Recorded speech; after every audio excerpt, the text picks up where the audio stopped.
So I have like a two-part question. So my question would be is that, you know how people say that there's a phrase, once saved, always saved? And then my other question would be, can somebody lose their salvation? But if you look in Hebrews 6, it would almost say maybe, maybe not.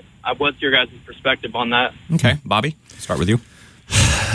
I'm somebody that holds to, personally, to eternal security of the believer. There are some that would say that you could become, lost after you were saved. And I would say that they would fall under the Christian umbrella insofar as they don't believe that they have to earn their salvation, but rather they could freely walk away from it, then they would fit under the umbrella. But if they felt like they had to earn their salvation, then that would, remove what Christ did on the cross. So having said that, when you look in the scriptures, some of the things on eternal security, no one can snatch you out of my hand. He who began a good work in you will be faithful to complete it. He's the author and the perfecter of our faith. We have some of those types of phrases. When you come to Hebrews 6, it is tricky when you read it. You look at it and you think, what's going on here?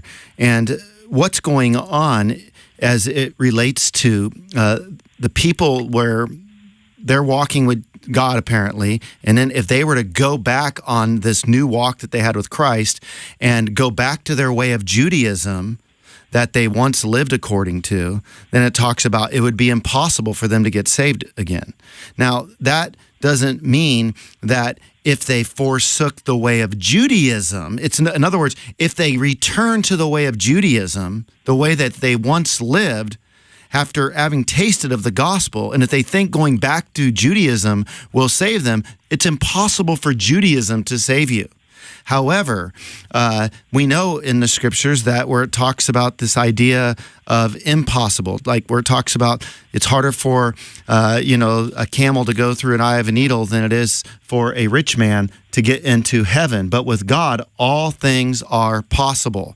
And this possible, impossible language is the same language that's being used as it relates to that passage in the same way as it's being used in Hebrews 6. So I would say, yes, we should examine ourselves to make sure that we are in the faith, but that examining is not making sure that we're doing enough works on our own good being. We're examining to see if the gospel's taken effect in our life. We're looking at our motives for why we do what we do. Here's the question. Can we answer in the affirmative? I believe Jesus died and rose from the grave. I believe in the resurrected Christ.